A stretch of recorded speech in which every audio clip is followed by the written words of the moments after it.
Good evening, YouTube. How are we all doing tonight? So what we have here is we have a couple of packages that came in the mail unexpectedly today. First off is my Paragon 4 EMD SD40, the Rock Island, $47.97. I love my Rock Islands. My first locomotive about 40 years ago is probably one of my favorites. It's my first introduction to trains. I just started doing the N-scale DCC because I love the size of it and get more out of it. And it's actually the train that's on my shelf. It doesn't work. It's way busted. We also have a Stealth DCC ready locomotive, EMD SW7 UP, the 1821. We'll open it up and we're going to take a look at it in detail. I needed a couple of switchers and I've looked at a few of them. I didn't like the way a lot of them looked, so I really love the way this UP is. I'm not a diehard Union Pacific one, but they got some really good locomotives and good stuff, and I really enjoy them running, especially like my big boy. We also ended up getting our 4015 from Kato. We ended up having to pull the board out of one locomotive that was basically decommissioned. It was busted internal. We put the board in that, programmed it, but it's already done its break-in process and it's hooked up to the big boy 4014. We might run that a little bit so you can see that. So anyways, let's get started opening these up. Let's see. Let's get your basic. Everybody's seen this, and you got to be gentle with this. Usually I grab it like so, and we're going to gently open it up. Be careful with the grab rails. It has the foam and spots. Take that out there. Get this little guy out here gently. Let's grab see if I get a pair of tweezers here. Grab that out. That one out.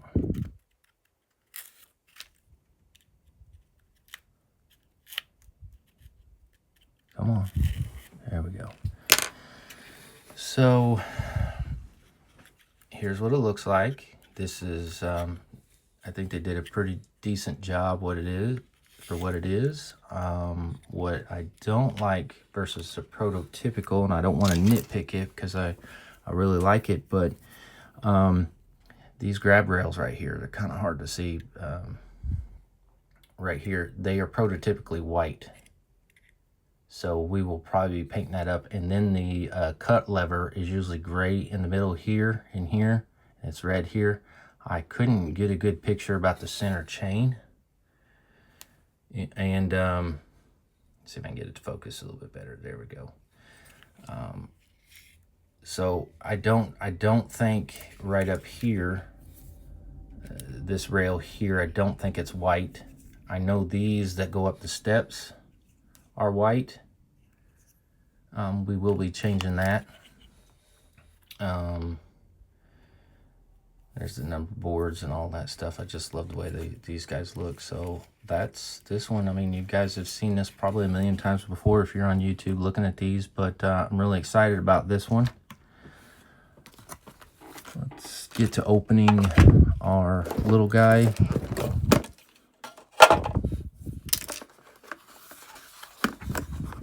Just gonna lay it here and do this. See if we can gently get him out. Do the same here with the foam. It's got foam all the way around.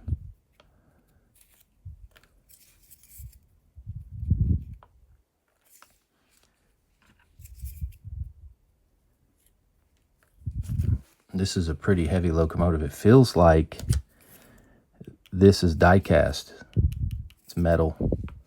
Not used to seeing a metal shell on one, and it probably have to be that way because it's such a small guy, and it has to pull a lot of weight moving in the yards and stuff. So there's the speaker. I have to look up the prototypical version because a lot of these, they might have the white handrails right through here. I'll probably go ahead and be painting those up. just to make it look a little bit better, gives it a little bit more shape. I actually love the little stripes down here. I don't see any MU hoses,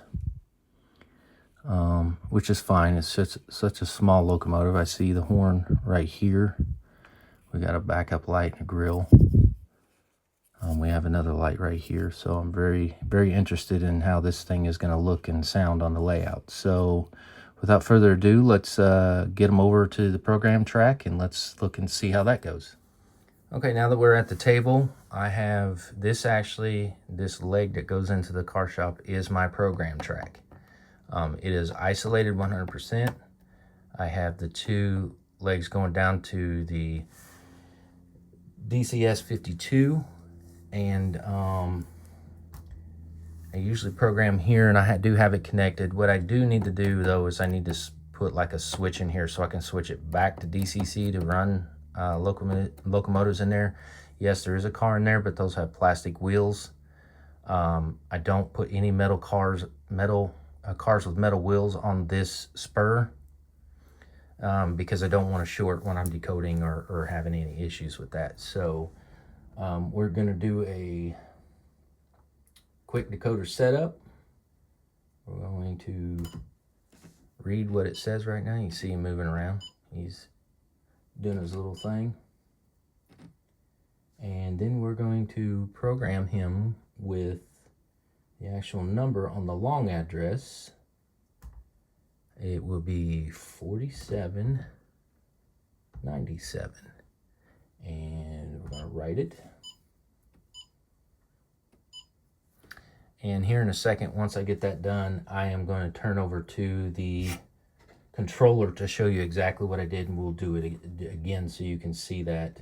I always like to read it again to see what it says on there to verify that it is that number. And it is that number. So let's switch you over to the controller and show you how I do that now. And I'm going to show you how I set up the long address on this DCS 52. So what I typically do is hit the menu button.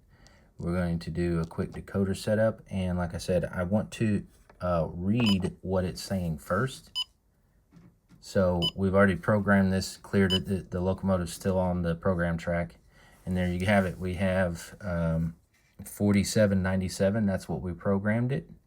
And like I said, usually when I program them, I always do a double. Let me read it again just to verify that this number is correct, because sometimes I fat finger it and I'm not paying attention. So I always do a double check, because a lot of times I'll put it on the layout and I'm like, where's that locomotive? It's not pulling up. And then come to find out I didn't program it because I fat fingered it. So that is how I do that on the DCS. Now we could get into CVs. I am not a CV expert. As a matter of fact, I'm still having an issue with, or was having an issue with locomotive 4015 with the big boy. Two different decoders in there and trying to adjust all the CVs. That was a little taxing at times, and it can be a pain, but I think I got it now. So there's a lot of other videos on YouTube that show that. And okay, we're going to do a quick pull test. I'm just wanting to see what this SD40 can do. And I'll tell you that this grade right here, to get up to 2 inches, is supposed to be, I want to say a 2% grade is about 100 inches. You're supposed to, there's a certain math that you do for every 100 inches. This is not 100 inches. This is about 87, I think it is, 88 inches. So it's quite short. So it starts out at 2% grade right here, and it does pretty good. But once you get about here, it picks up pace. So it's probably more of like a 2.5, 2 3/4 by the time you get here. So I didn't have the room when I first started this layout, and then like I said, I was doing this 2 years ago, and I was just learning at this stuff and trying to figure it out. But this is a pretty rough one. Now I usually come down the grade a little bit better, because over on the other side it's the way it should be. So when we come down this way and then back around, it'll pick up speed for a little bit and then kind of start slowing back down this way. But we're going to do a pull test, and I have 4 of the Kato coal cars, and then I have 2 Bachmans, one in front and one in back. The black Bachmans, I actually weighted them to scale. The reason why I like doing that is I like having one in the front and one in the back, for 2 reasons. One is the couplers from Kato, they are not as friendly to uncouple, and they're truck mounted couplers. The Bachmans are body mounted couplers, and I find that the Easy Mates work very well with Microtrains and some of the other ones, and they actually do pretty good hooking up to Kato. So I run them, but I weighted them mainly because when I was backing up, I noticed a lot of the last few cars were jumpy and stuff like that, and I noticed when I put the weight in them, it seemed to help some of it. Now, of course, you get if you go in a real hard stop or something like that, you get a slinky effect. But I have multiple cars, so this first test we're going to do is 6 cars, and the 2 black ones are the ones that are weighted to scale. They probably weigh about what 2 cars would weigh or so, maybe even a little bit more. I don't have the math on that, but they're a lot heavier than the other ones. So this technically would be like 8 cars, or I'm sorry, 6 to 8 cars going up a grade that's 2%, and then kind of bumps up to 3/4. So we're going to see exactly what this guy will do, and I'll probably give him a pretty decent start, and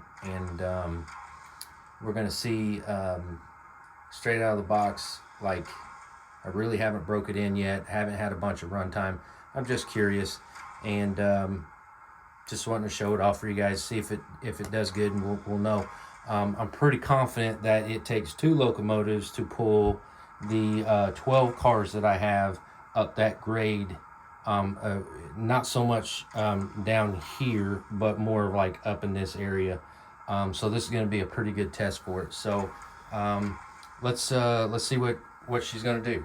Speed step 15 or 15% on there. That's not very much. I usually run my locomotives between 20 to 30%. I usually don't run them that hard and fast. It's not necessary. But she seems to be doing pretty good with this. Typically, when she gets up to in this area, she might have a little struggle around that bend and go up there. Let me adjust this a bit so you can see it a little bit better. So she hasn't slowed down. Seems pretty good.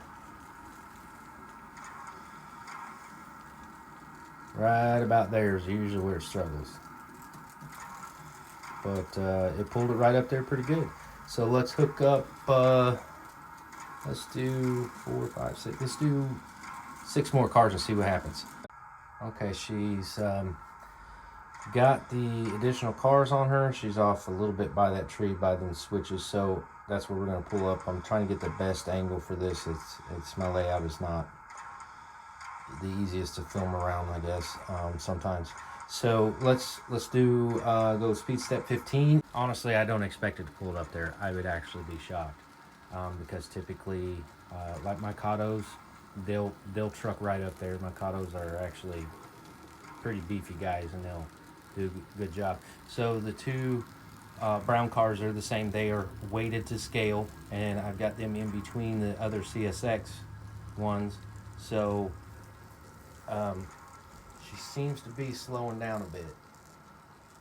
I haven't heard any wheels turn except for right there. So like I said, I didn't expect her to make it all the way up there. I'm just trying to see what it's got. I was going to be surprised if it did. We're going to pick up these cars from the paper mill and run around in the layout, and maybe we can watch this guy do a little bit of operation here, and I hope you guys enjoy it.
Okay, there is the new Kato in scale 4015.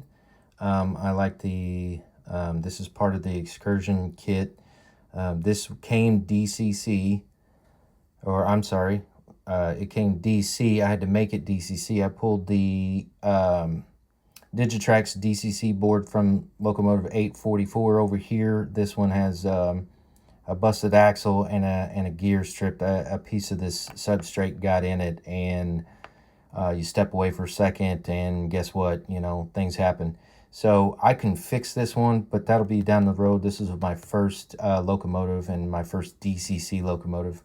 It's still a pretty looking deal, but right now he's just sitting on there just for looks, because I really wanted to get this guy going on the excursion kit, and I've had to change the CVs multiple times because I'm pretty sure the Kato Big Boy has a different DCC board in it than what this one is. So I've had to try to speed match, and when I first did it, it would push this tender hard, and it would actually push a little bit hard on the Big Boy, and when you're coming down a slope and then you hit a curve right after that, it'd derail it. So just so you know, if you get a Kato Big Boy, it will find the problems in your track, and if it happens once in a blue moon, it's fine, but it was consistently happening. So I turned around and started really diving into the CVs on this, and it took several hours for me to get it because, like I said, I'm not a CV expert. I've had to watch some videos on YouTube to kind of like refresh my mind. Then I went to actually the Broadway Limited boards to look at their numbers, and then I went and downloaded the actual PDF file for this DCC board, and once I got that, I was able to figure it out and get it to run a lot better with the Big Boy. This is a very good looking for Kato. What I love is the brake handle is actually black, and if you look on this one, you can't see it because it's blurred out, but this is actually painted yellow. This just gives it that little bit of dimension. I love the flat radiator. I just love the look of this locomotive. As a matter of fact, this fan up here, actually, I mean, I could show you in a later date or something, but this actually looks metal up here. These do not in here, the cooling fans back there, but other than that, it's a really good looking little locomotive. Now that I got the CVs adjusted, he's going around the track just fine now. So with that being said, let's get over and watch this thing run a little bit.